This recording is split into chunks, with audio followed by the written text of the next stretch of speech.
इसी माह तैयार हो जाएगी शिक्षक भर्ती की नियमावली।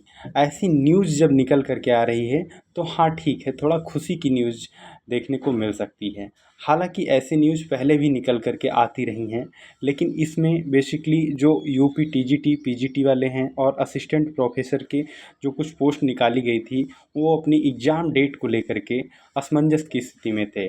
तो अगर ये सारा क्लियर हो जाता है तो जल्द ही उनके एग्ज़ाम डेट निकाल करके उनके एग्ज़ाम को कंडक्ट करवाए जाने की पहली प्राथमिकता होगी। तो नमस्कार दोस्तों, मैं विनीत सिंह आपका स्वागत करता हूं अपने concept study official YouTube platform पर।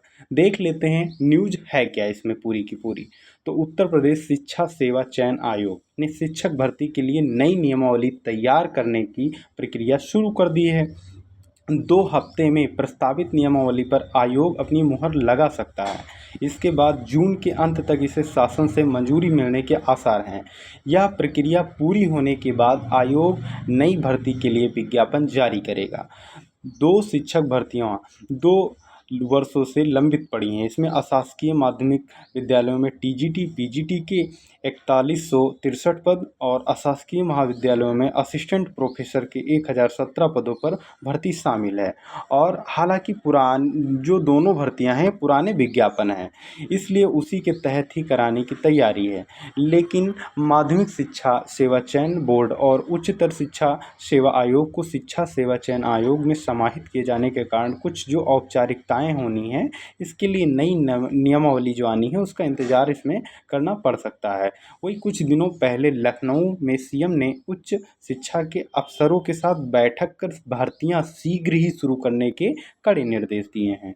इसमें शिक्षा सेवा चयन आयोग पर भर्तियां जल्द शुरू करने का दबाव भी है। हालांकि नई नियमावली तैयार होने तक भर्तियां नई शुरू नहीं हो जा सकती हैं। ठीक है, बनाने के लिए कमेटी का जो पूरा का पूरा जो गठन किया गया था, तो इसमें कमेटी ने अपना काम भी शुरू कर दिया है। आयोग के सूत्रों का कहना है कि कमेटी 2 सप्ताह के भीतर प्रस्तावित नियमावली आयोग को सौंप सकती है। इसके बाद जो होता है बैठक में नियमावली पर मुहर लगाई जाएगी और अंतिम रूप से इस पर जो होता है काम स्टार्ट हो जाएगा।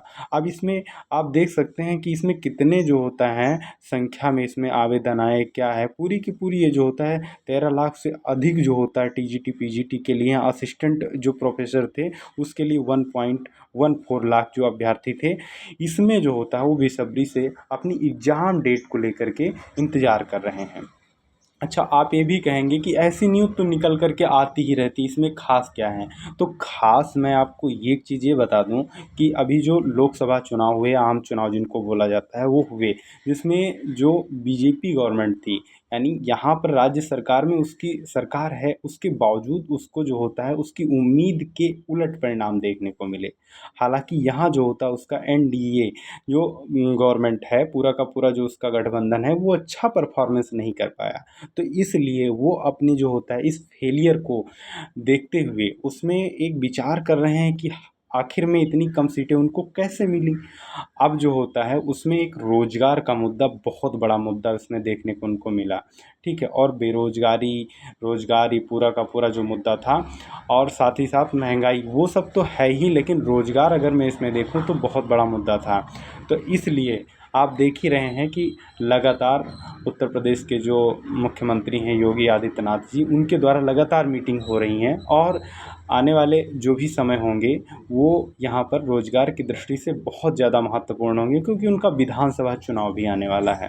ठीक है, तो इसलिए ये सारी न्यूज़ ज़्यादा महत्वपूर्ण साबित हो जाती हैं। तो हालांकि कैसे इसका जो होता है इम्पैक्ट देखने को मिलता है, वो जो होता है आगे आने वाले दिनों में क्लियर ही हो जाएगा। बाकी ये न्यूज़ कैसी लगी आप सभी को कमेंट बॉक्स में आप सभी ज़रूर बताइएगा। ओके, नमस्कार, धन्यवाद।